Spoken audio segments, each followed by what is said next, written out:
Bonsoir les amis, voilà donc je viens d'ouvrir la radio TSF SNR Marley pour découvrir si réellement ces tubes sont comme ce qui est décrit dans nos vidéos précédentes. Est-ce que je vais retrouver ces tubes ou pas? Donc on va voir ça ensemble. Mais avant ça, je vais vous montrer le haut-parleur. Voilà donc le haut-parleur que je cache pour ne pas l'abîmer avec ce bout de carton. Donc ça, je l'ai refait moi-même. J'ai passé beaucoup de temps pour pouvoir le faire une autre fois. Voilà donc la façade avant. Regardez avec moi. Ok, donc je remis le bout de scotch comme ça, le carton pour qu'il reste intact. Voilà. Donc retournons-le. Donc et je vais vous montrer autre chose. Regardez, j'enlève ce bout de scotch et voilà. Voilà. Regardez pourquoi j'ai mis du scotch de ce côté-là. Et c'est écrit Varson ou Varson. Varson. Voilà. Et encore breveté, je pense, breveté, oui, breveté, SGDC,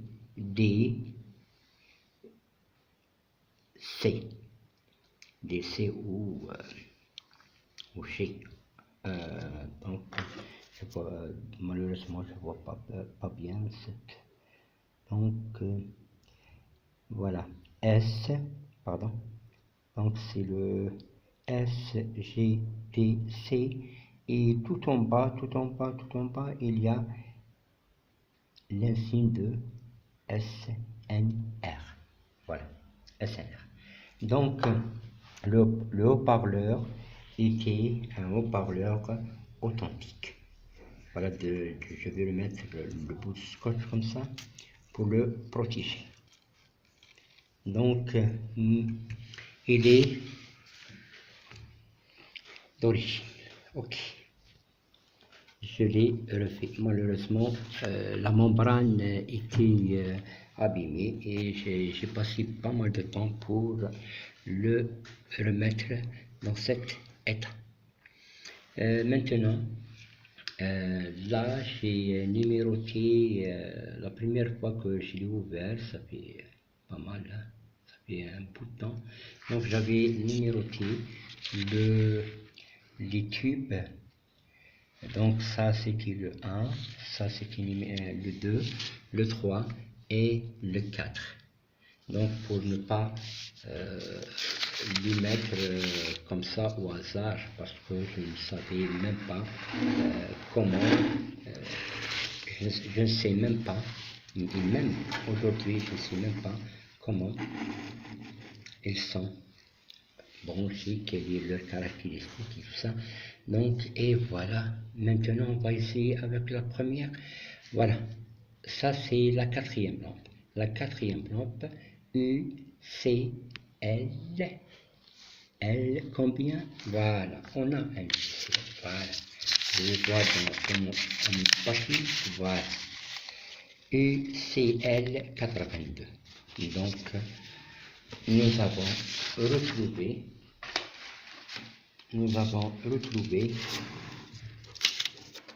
le quatrième tube, la numérotation du tube. Regardez l'un des tubes qu'on a retrouvé, le UCL 82.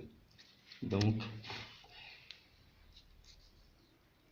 voilà le schéma, son schéma. Donc, c'est un pentote triode. Ok, c'est bon. Donc, nous avons reconnu l'un des tubes. Passons maintenant au deuxième tube là. Il y a, c'est écrit 92 et Dario ou Mario. Donc 92, on va voir le 92, qualité 92. Voilà. Le UY, voilà. Donc c'est le le UY 92 qui se trouve, je l'ai numéroté en 3, numéro 3. Donc la M c'est M miniature. Donc c'est juste, donc c'est un petit cube miniaturisé. C'est bon. Pour le moment, on a retrouvé 2 tubes. On va essayer avec ce tube là. Donc je vais enlever le scotch tout doucement. De toute façon, il n'est pas. Je vais essayer tout doucement d'enlever ça.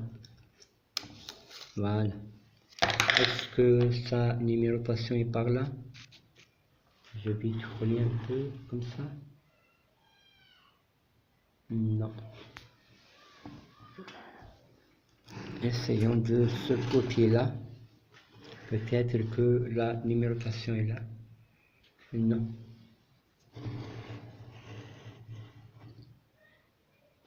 Donc, qu'est-ce que je vais faire? Je vais essayer d'enlever le tube tout doucement.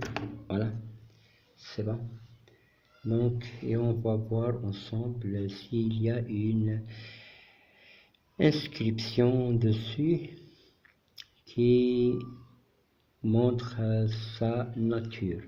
Malheureusement, il n'y a aucune écriture visible.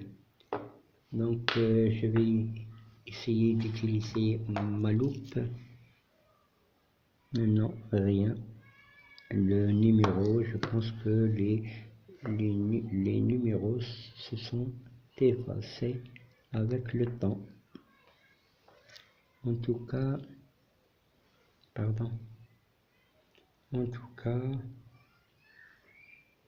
je vois rien pour le moment. Je vois rien. Là, pas.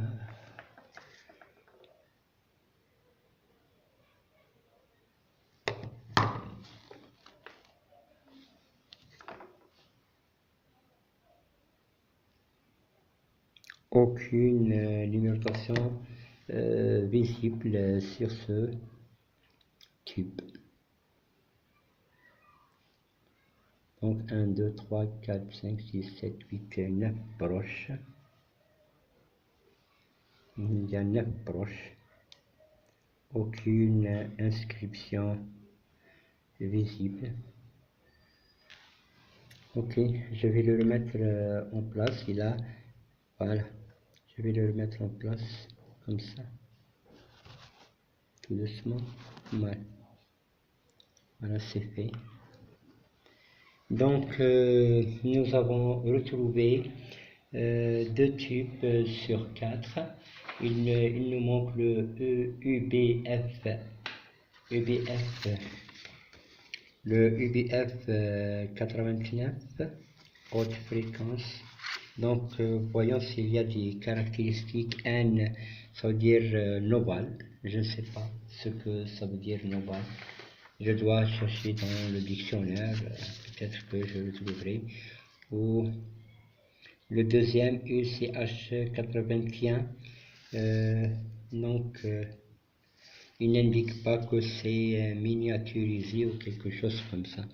C'est pas grave, donc on a retrouvé 2 tubes, c'est bon. Donc 2 tubes sur 4, j'espérais pas mieux, hein. J'ai cru que je n'arriverais même pas à identifier les tubes. Maintenant, on a fait l'identification visuelle avec les yeux.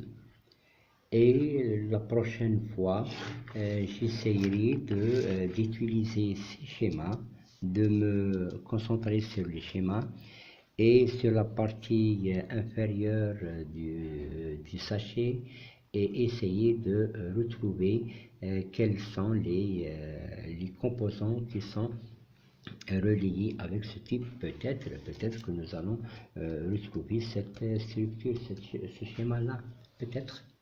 Donc, ça c'est le quatrième tube, c'est bon. Donc, je peux enlever ça parce que ça y est, on l'a identifié. Maintenant, regardez avec moi.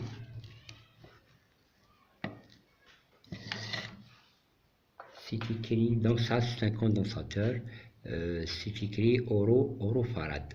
Orofarad. Donc, qu'est-ce qu'il y a aussi? Filtrage moins 10, filtrage moins 10, plus 70, 2 fois 50 microfarad. Donc ce tube, ce condensateur-là, pourra nous indiquer quel est le type de... nous donne des informations sur l'exactitude des tubes qui sont sur le sachet. Nous avons aussi, je pense que tension nominale, T1, je pense que c'est tension nominale. La tension nominale est de 450 volts. Tension P, je ne sais pas, tension normale peut-être. Tension nominale ou tension normale, je ne sais pas.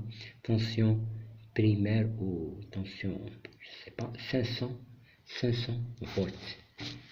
500 volts. Voilà, donc il y a des inscriptions là, c'est 5.5 ou SS, je ne sais pas.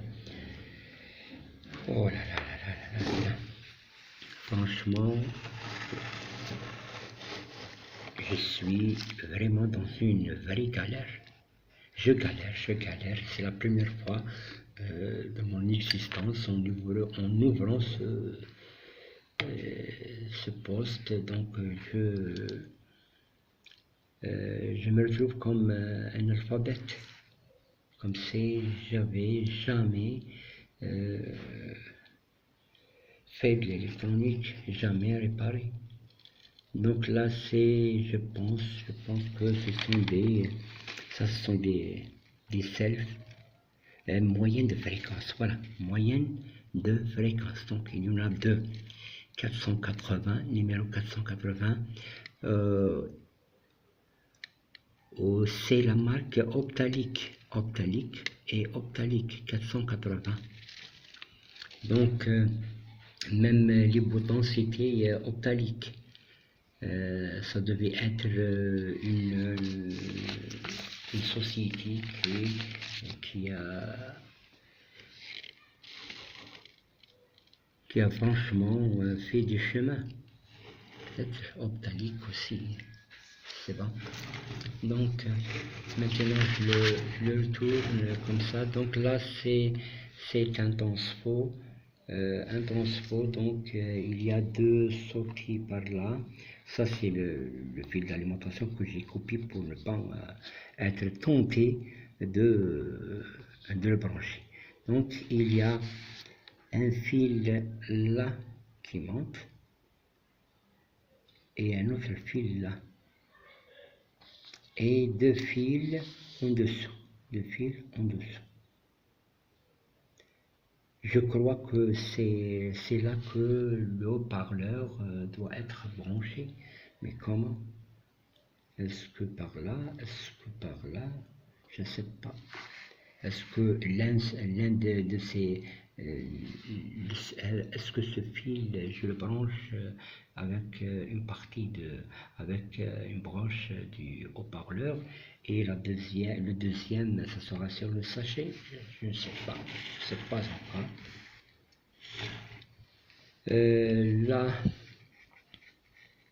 Là, franchement, ça bouge. Et je ne sais pas, cette moyenne de fréquence variable AR bouge.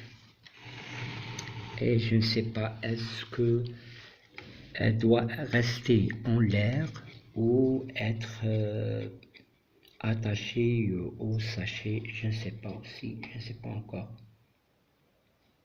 Et n'oublions pas que le 220 volts va se retrouver là, sur le sachet. Donc je ne sais pas. Je ne sais pas s'il doit être branché ou pas. Raccordé au sachet ou être soulevé. Un deuxième condensateur là, un deuxième transformateur est là. Je l'ai vu en dessous, je l'ai vu, donc je laisserai, donc la vidéo est très longue, je vous montrerai ça la prochaine fois. Ça sont les boutons. Là c'est un condensateur en papier, il est gros, volumineux, et donc il y a deux transfos. Celui-là il est relié à l'alimentation, et ça c'est le haut-parleur. Là je me rappelle bien, donc ça c'était branché avec ce potentiomètre là. Donc c'est le transfo d'alimentation. En tout cas, voilà, donc nous avons fait le tour de ce poste. Pardon. Nous avons fait le tour de ce poste.